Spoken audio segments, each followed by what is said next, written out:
Good morning, everyone. Hopefully everyone's staying warm. It's a bit brisk and wintry in January, but that's what we typically get in New York State. So hopefully everyone had a great holiday season, and 2025 is off to a very positive start for all of you. I'm pleased to chair this Finance Committee meeting of both the Authority and Canal Corporation. We've got a full squad turnout today. Dennis Trainor, B. Gonzalez, Cecily Morris, Michael Cusick, Laurie, Wheelock, and Louis Warren are all represented on the screen. Justin Driscoll is doing his best to bounce back from a tough Notre Dame loss last night. Joe Kessler is reveling in Ohio State's victory here with me, and other members of the team are scattered in White Plains and elsewhere. With all of that, I'm pleased to call the meeting to order. We've all had a chance to look at the agenda that was presented to us. If I could, I'd ask for a motion to adopt that agenda. So moved. Second. Thanks, Dennis. Lewis, all in favor? Aye. Aye. Aye. Any opposed? Motion carries. As we typically do, we will start our meeting in exec session. We'll come back as soon as practical, 45 minutes, no more than an hour, to address the assorted matters and approvals anticipated on the remainder of our agenda.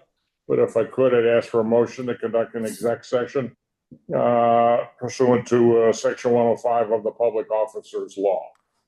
So moved. Second.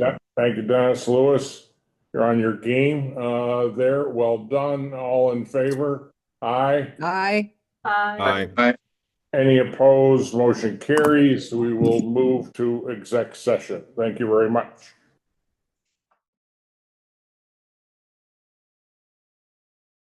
Welcome back, everyone. Pleased to have you join us to get us restarted. I'd ask for motion to resume the meeting in open session. Dennis. Second. Lewis. Second. Okay. Guys are working together down there. Thanks for staying with us. All right, all in favor? Aye. Aye. Any opposed? Aye. Motion carried. We're officially back in open session. We all had the opportunity to review the list of potential conflicts. I assume everyone's responded. If anybody's got some late breaking changes, make sure you convey all that to Karen. Again, our agenda has been presented. Includes what will be a year-end update from Adam as to how the plane landed on financial results and outcomes. And we've got 1, 2, 3, 4 presentations for approvals from us. So do my best to keep it moving because I know everyone's got some tight timelines. Adam, tell us how you think the plane's landing as we finished another solid year. Yes, good morning, Mr. Chairman and trustees, members of NYPA and members of the public. Yeah, I think the plane is landing right on the runway where we were targeting, right through the goalposts, if you will. Right now, we are targeting $155 million net income for the year. December closed a little bit below budget. We had taken some year-end provisions, but we think that we're in good shape as far as where we see the numbers today. We're obviously, these are unaudited. We're going through the audit with KPMG. There's always possibility to be minor changes, nothing significant that we can see on the horizon there. But yes, overall, it was a solid year. As generation was stronger, even though prices were lower. our hedging worked well, and our transmission revenues were also stronger based on the changes made to our benefit at FERC, and expenses, generally held in line in terms of O&M and all of the things that are being done at the site. So all good news there. And yeah, in terms of point of reference, the 155 million is probably represents the best year we've had since the takeover of the canals in 2017. So I think that's something to be happy about. And but really, it's about the trend and the trajectory going forward, which we see being very positive and holding with our long-term plan as we look out into the next 4 years or so. Any questions?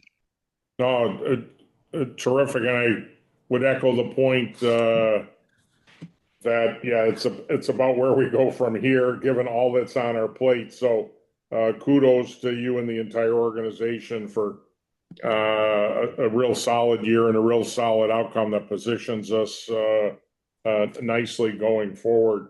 One in the weeds question, just playing off your point, you said some provisions in December. Am I correct in assuming that's just to true up what you had in the queue as opposed to any late breaking surprises we need to know about?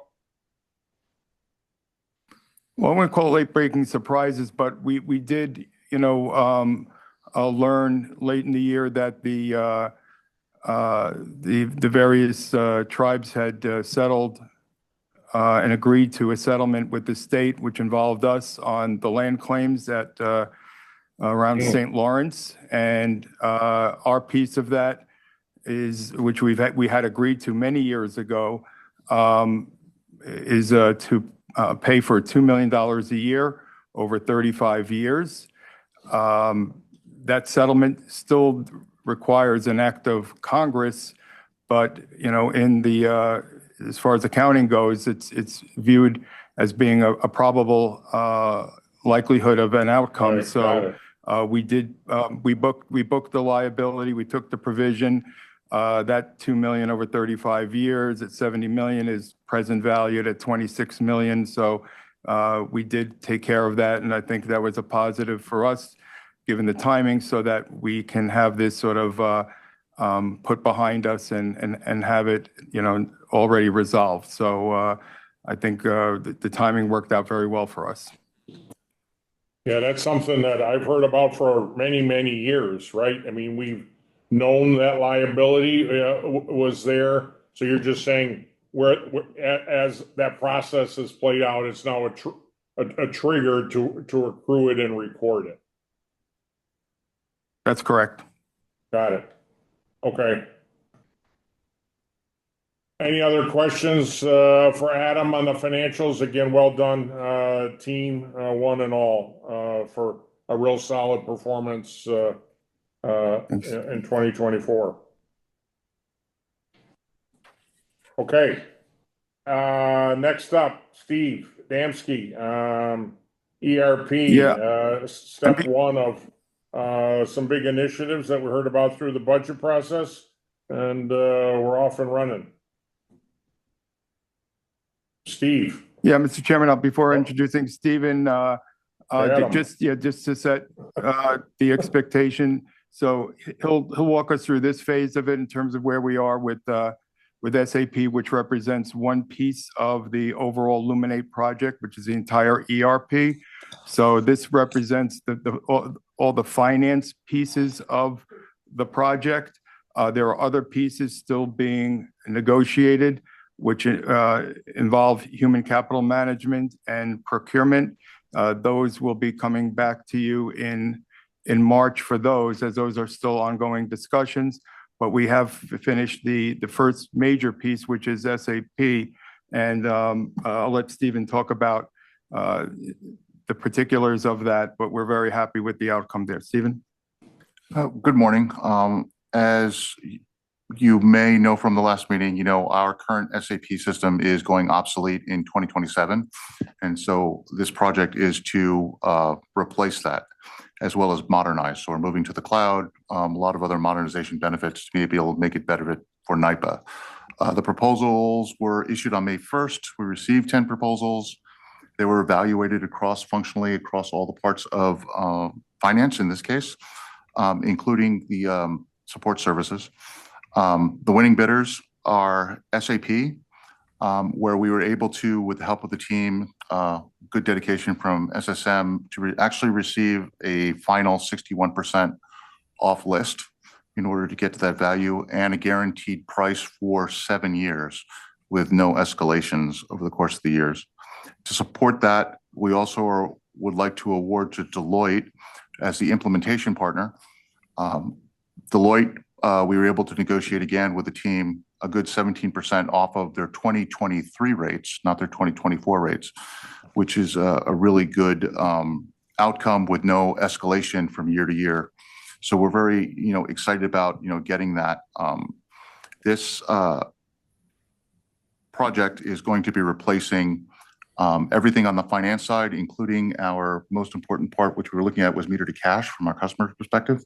And so we are looking at implementing a brand new modernized meter to cash process, whereby we'll be able to use more AI, use more tools to automate getting those bills out in time, doing better estimates, and removing a lot of the manual processes that we have from our data integrations.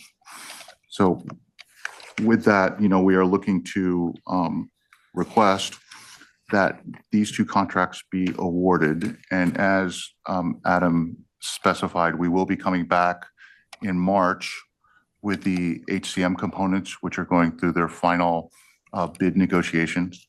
And there are additional incentives with Deloitte if we get that done, somewhere around $2 million, which is good. So we're working on getting that. And then SSM component, which is a small component for source to contract, will be coming. Are there any questions? Steve, in terms of our internal resources, we've otherwise got the capacity today to project manage this, or what we have obviously supplemented by Deloitte, or do we need more resources at a minimum over the next 3 years to navigate our way through implementation? We've identified people within the organization that we would like to go after to bring in. We believe that on the finance side, we are much better able to cover what we need. We are looking at bringing in some additional contingent worker support, potentially repurposing other headcount for a few key areas. But we don't anticipate that we're going to need too much more on the finance side. We are still working through the process on the HCM side, where we know that we have a bigger need for resources. And so that's part of our negotiation and how we're going to accomplish that. Okay. So you don't anticipate it, I always hate to say it this way, being a major disruption to the finance or organization, or, well, no, John, it's always a major disruption, but we're prepared to navigate it. We're prepared to navigate it. We worked with Gartner for over a year in doing a readiness assessment of all the capabilities that we currently had on site, all the resources, what people are working on, so that we can make a key understanding about what we're moving to. Either, depending on how you look at it, whether you want to be lucky or unlucky, a large amount of the processes that we currently have today don't actually run through the ERP system. And so moving them into the new platform is actually not going to be as disruptive as people are thinking, because we're taking manual processes in most cases and moving them to automated processes. So it should be relieving overall burden in the long run. So even though it's complicated, we know that we have a lot of things to do. We're not really in the position of having to move 100% of processes from one platform to another. We're more moving about 40% of the processes and then implementing new processes for the remainder. So that's the benefit of obsolescence. That's the benefit of missing that generation about 10 years ago, right? Yeah, So right. yeah. Like when you go obsolete, you just reboot. You don't have to transition. Yeah. All right. Any other questions, thoughts for Steve or Adam? Other than good luck? Yeah, no, good luck. And this is important. I've been in with 5 or 6 big companies over the last 6 months who are all doing the same thing. We're all upgrading circa 2001, 2002, 2003 ERP systems. So good luck. This is important for the financial and enterprise health of NYPA. So good luck. Well, with that, I'd ask for a motion Thank you. to recommend this item to the full board next week for adoption. I'll make a motion. I'll second. Thanks, Louis. Thanks, Dennis. Unless there's any other questions, all in favor? Aye. Aye. Aye. Any opposed? Motion carried. All right. Next up, finally, Tim's been chomping at the bit since I got here an hour and a half ago regarding the Stewart Avenue Uniondale Substation upgrade. Tim. Good morning. Time. Good morning. Go for Thank you. I'm here to present a contract award for the Stewart Ave-Uniondale Hub Substation Upgrade Project, formerly East Garden City Substation Upgrade. We're requesting that the Finance Committee recommend approval of a 6-year contract award to Elknor Hawkeye of Hauppauge, New York, in the amount of $155 million to the Board of Trustees. The selection of the Propel New York project by the New York ISO to satisfy the Long Island Offshore Wind Export PPTN identified the need to upgrade NYPA's existing East Garden City substation. As the transmission owner of the East Garden City substation, NYPA exercised its right of first refusal to complete the necessary upgrades. The scope included under this contract is for the design, permitting, furnish, and construction of a new 345 kV switchyard adjacent to the authority's existing East Garden City 345 kV substation. Engineering and permitting activities to support the development of the Article 7 amendment application initiated in December through an interim approval. Construction is expected to commence in 2026 and proceed through the end of 2028 to meet the energization commitment date of May 2029. Funding for the project is included in the long-range work plan. A request for proposals was issued in August of last year, with 6 EPC proposals being received in October. Following an extensive evaluation process based on the criteria on the slide, the evaluation committee recommends a contract award to Hawkeye in the amount of $155 million for a 6-year term.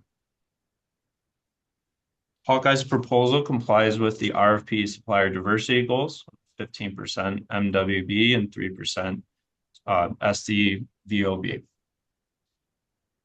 Thank you, and I'll take any questions.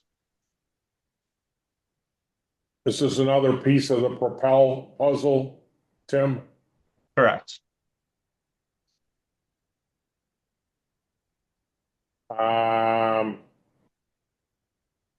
When I saw it, I think this needs to be dubbed Project MASH. I mean, I see Hawkeye, the risk of really dating myself. Obviously, you know, Propel, our next proposal runs to that as well. Key important project for us. Anything else anyone wants to add or discuss here? Significant but critical investments we're making: transmission, offshore, wind, Long Island. All right. I ask then for a motion to recommend this item to the full board for adoption next week. So moved. Thanks, Dennis. Second. I'll second. Thanks, Cecily. Any other questions? Otherwise, all in favor, aye.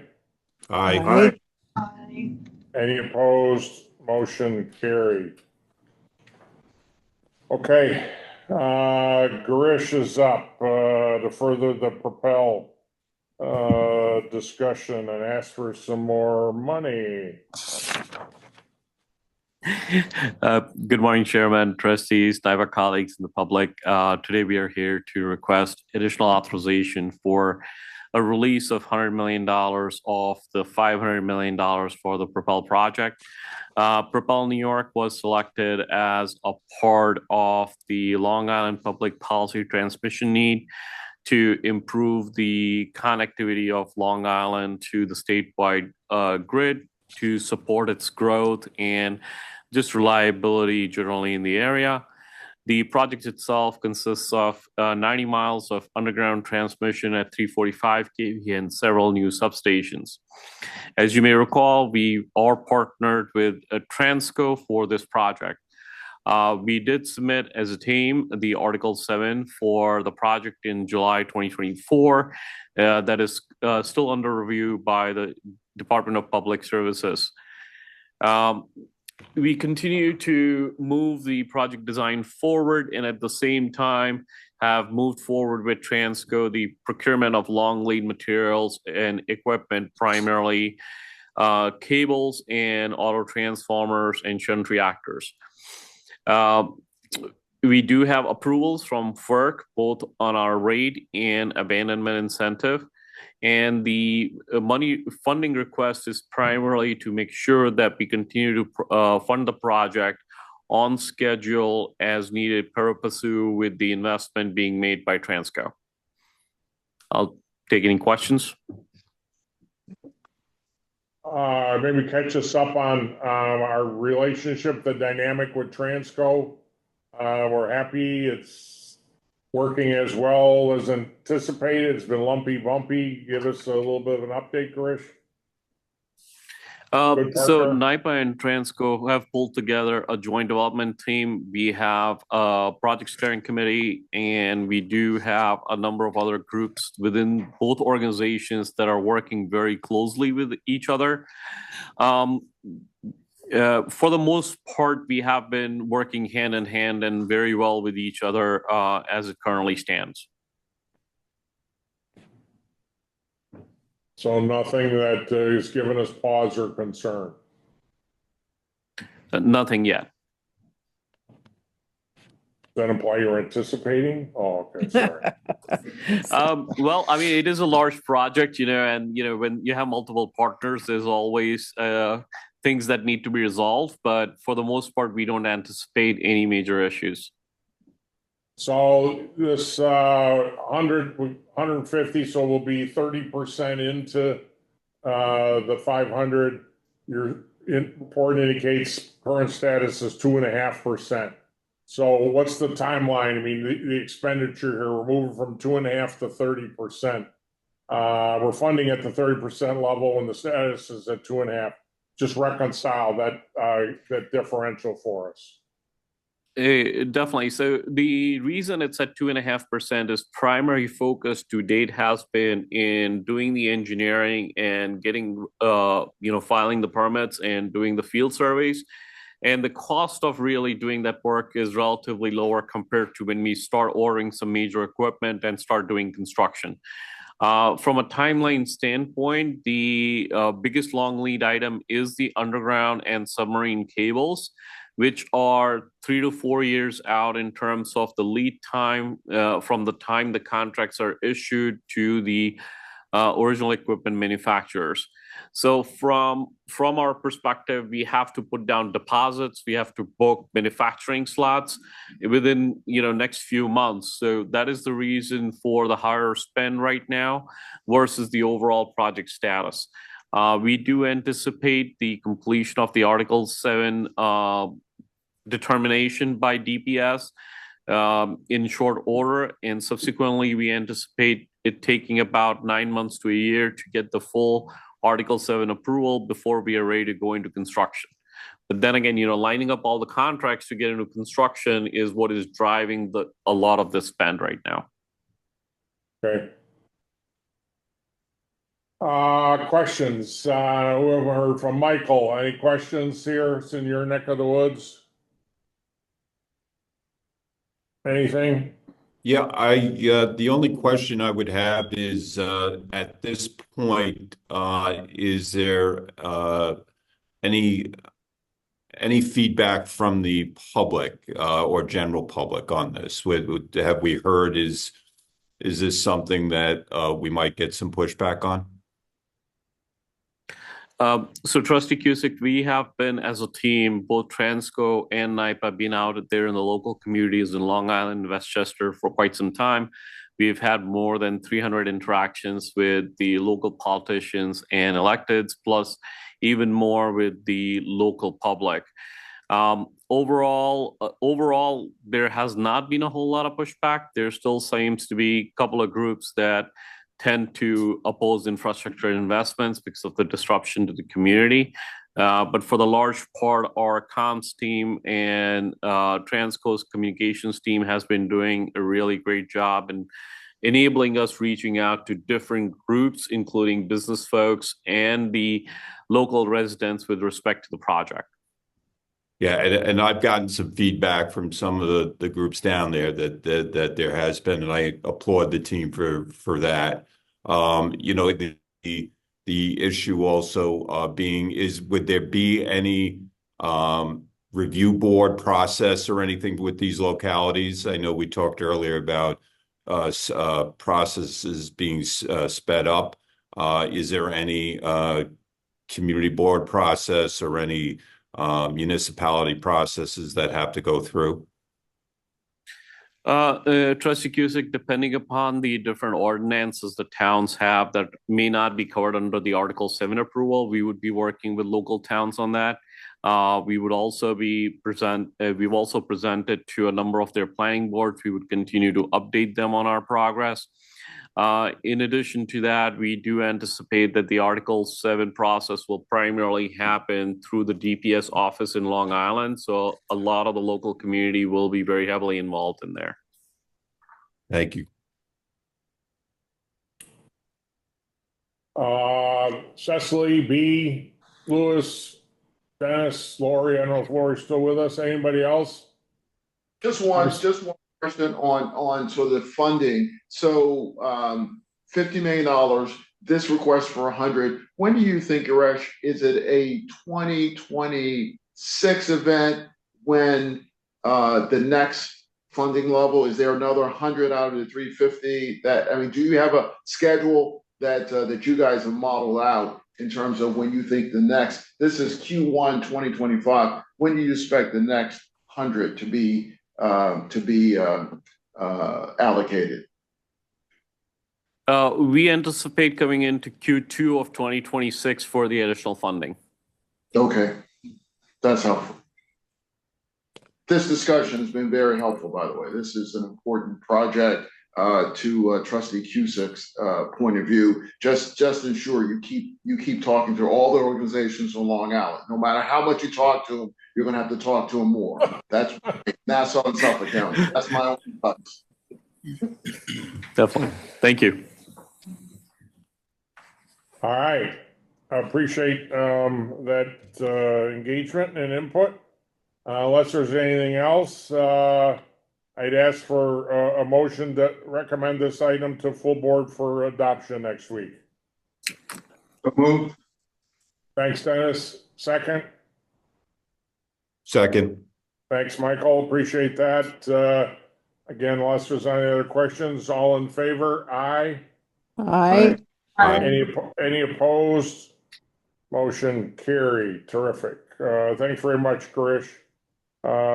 This has been stated, Captain Obvious, critical, important project, and appreciate your and the team's efforts to not only stay on top of it, but work closely with Transco and ensure a good outcome here. So thank you very much. All right, last item to come before us in public session, Sandra, another workforce development grant. Talk to us, please. Yes, good morning. Good morning, Chairman, trustees, NYPA colleagues, and the public. Here today to request approval for to the Energy Storage and Microgrid Training and Certification Program known as a SAMTech. in the amount of $400,000 as part of our Clean Energy Workforce Training Initiative. To date, we've awarded $20.65 million under this Workforce Development Initiative. As we saw at the December meeting, these workforce development funds are truly changing lives. David Geraldo and the students from Renaissance Technical Institute were so impactful. They showed us how this funding can not only build a pipeline of workers for the industry, but also provide individuals with the ability to achieve economic mobility. The funds are critical to help remove barriers and allow individuals to achieve success. So today, I'm requesting the approval for the $400,000 grant to ASAMTech. ASAMTech is a nonprofit national training and certification program that was developed in 2017. It's supported by industry contributions and the National Science Foundation. ASAMTech is an educational training program and credential that prepares electrical contractors and workers for the safe and effective assembly, testing, commissioning, maintenance, repair, retrofitting, and decommissioning of energy storage and microgrid systems. In May of 2023, prior to my arrival to NYPA and the Workforce Development Training Initiative, NYPA granted ASAMTech $75,000 for phase one of the project. And phase one included the development of a VR demonstration video. Phase one is complete and was successful. The VR demonstration video is a 5-minute summary example of how the ASAMTech physical training lab can be transformed into a virtual reality training lab experience. So at this time, I'm requesting $400,000 for phase two of the project. The funds will support the development of a VR learning experience that will be aligned with the ASAMTech module learning objectives and curriculum. The VR activities will be integrated with existing lecture videos and learning materials, creating a cohesive and engaging learning experience. The program will transform traditional hands-on lab activities and lower the cost to students through broadly accessible, immersive, interactive VR experiences, enhancing learning outcomes and ensuring consistent, high-quality training across the industry. The grant will support the planning, production, beta testing, and launch of the VR Lab Workforce Training Program. The beta testing, it will involve 30 individuals at minimum. There'll be a combination of journey-level electricians and advanced apprentices who have completed a minimum of 8,000 hours of electrical construction experience. I just wanted to make a note that ASAMTech will focus solely on New York State for the beta testing, and they will open up the opportunity to NYPA employees and to be a part of the beta testing. And once the training is finalized, it will be initially introduced and available to New York State exclusively. If the grant is approved, the total workforce training development dollars encumbered to date will be $21.05 million. And I'll take any questions at this time. Thanks, Sandra. Clarify the numbers there for me in terms of impact. So 400,000 requests, you said the beta group is 30 individuals? Well, Correct. we're not funding a program for 30 individuals. This is the initial beta for a broader-based impact. I'm trying to get a handle on what we anticipate the more robust full impact to be. Correct. So this $400,000 is for phase two, the actual development of the VR training materials. So they need 30 individuals at minimum for the beta testing. Once it is prepared and ready to roll, it will start with New York State exclusively, and then it will be rolled out to other states. So I mean, the range is broad. The impact will be as many as people are interested in taking it, as far as apprentices and electrical contractors. So this is not a direct training program. Got it. What is give me a little more background, give us a little more context for their reach and the number of individuals, jobs they're creating, et cetera. Can you give us a quick little drive-by on ASAMTech? Sure. So ASAMTech, they're part of Penn State. They work with Penn State. They're throughout the entire country. This opportunity really is important for us because it will be New York will be doing the beta testing, and it will be exclusive in the very beginning for a time where we will be the only state that has access to the training. So that's important. It's not necessarily creating jobs. It's creating the ability for those, for instance, that need this training, that they can access it via virtual reality as opposed to having to go to a training center. So if a training center for one of the unions is maybe 50 minutes away, they won't have to take the time to go to the training center. They can actually access the materials through virtual reality. How do they measure success? They measure success based on the number of, well, for this particular phase, really that they'll Or be in able to general, implement both. and, okay.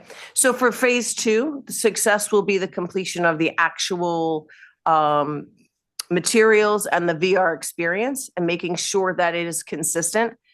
Success will really be one that the training will be consistent because it's virtual reality throughout the entire country, but also that they'll be able to train people that wouldn't necessarily be able to take the training. What is the cost of accessing the training? That's a good question, and which I asked a Samtech. So during the production of this phase, they will determine what that will be. He said currently, I think he said it won't be more than between $500 and $750. We also discussed, for phase 3, when they're actually implementing it, that we would want them to have funding so that people would not have to pay for that as well, or Right. the VR sets. So ideally, the training centers would purchase a certain number of training sets and they would be loaned or leased out to those students who are taking the class. Because I asked, that's a large cost to ask someone to incur. So that's part of phase 3. Okay, so we don't really know how accessible this is really going to be because we don't know how much it's going to cost and we're not sure of the delivery methods. So the delivery method will be virtual reality through, through the training centers that have it. Okay, It will be successful based on, designing this to implement and accommodate the current curriculum. So it's giving people the opportunity that wouldn't be able to take the program, and it will reduce the cost, travel time, and the actual cost of being in the training. Yeah, but building on B's point, I mean, access to the underserved or the disadvantaged is clearly a focal point for us. So yeah, I would like to ensure a better understand, how that's going to be enabled. If you're saying we're spending $400,000 to develop a program that will be targeted initially in New York, but then offered nationwide for $507 or $750 a pop. Yeah, I'm just trying to get my head around that. Is that obviously you've concluded it's a good use of $400,000, but want to ensure impact and outcomes are consistent with our values and what we otherwise want to enable. Correct. And I did speak with them about that. And that was one of the reasons why we talked about the training centers purchasing, maybe it's 20 VR sets at a time, so that the cost is not incurred by the student, and the student being able to access that for free. So working with the training centers to make sure that they have available funds. yeah, that's the key, right? Because if it's the training centers that have to purchase the product, then we have to ensure they have the money. So I just have concerns that access isn't going to be as accessible as we might think. If I could, Chair, I would follow up too and ask maybe the next question, which is, does ESAM Tech, once they've created the VR, let's see what I call it, the VR learning experience, are is the VR learning experience going to be in eSamTech sites, or will they be selling this product to BOCES or some other entity that would then be able to use this for training? I didn't ask It's that broadly well. available currently. Okay. So And so for the, broad- say, Go ahead. the training centers that currently have it, they have a lab component that's physical. So this will eliminate the ability to have to go physically to take the lab portion. This will give them the opportunity to have a virtual reality as opposed to going into the training center. So it will be a companion to the current curriculum. Well, you hear our concerns, Sandra. We're not trying to beat you up here. No. And trust in your diligence and the like. But I think any time we're just funding program development, and without a little more affirmation of how that will the extent of the impacts that'll have and the accessibility question. So I'd ask if you can circle back to us with what you think is relevant in response to, the concerns or questions we're raising. Absolutely. Is that responsive, B, Cecily? Yes, thank you. We want to be supportive, but want to ensure we get optimal outcomes here. So with that caveat, Understood. Yeah, with that caveat and the expectation, Sandra will come back to us. Between now and the board meeting, I'd ask for a motion to recommend this item to the full board for adoption. So moved. Thanks, Dennis. Have a second. Second, Lewis. Thank you. Thank you, Lewis. Unless there's any other questions, all in favor? Aye. Aye. Any opposed? Motion carried. All right, Sandra, thanks for taking a few bullets and appreciate your time and effort. Look forward to Thank you very much. hearing more from you. And obviously workforce development near and dear to us as an organization, and all of us individually. We approve hundreds of millions of dollars. And so while that was quote unquote only $400,000, want to ensure it hits the target and has the intended impact. So thank you very much for that. Thank you. That's the last of our action items on our agenda. What remains is the consent agenda, which hopefully everyone had an opportunity to peruse. Typical items included there. If you have any other questions, now's the time to raise them. Otherwise, I'd ask for a motion to adopt the consent agenda as presented to us. So moved. Thank you, Dennis. Lewis, are you pondering a second? Second. Right. Thank you, Michael. All in favor? Aye. Aye. Any opposed? Motion carried. Unless there's any other matters to come before us, that concludes our agenda for the day. As we said throughout, this was in anticipation of our full board meeting next week, upon which we will take full board action to approve our recommendations.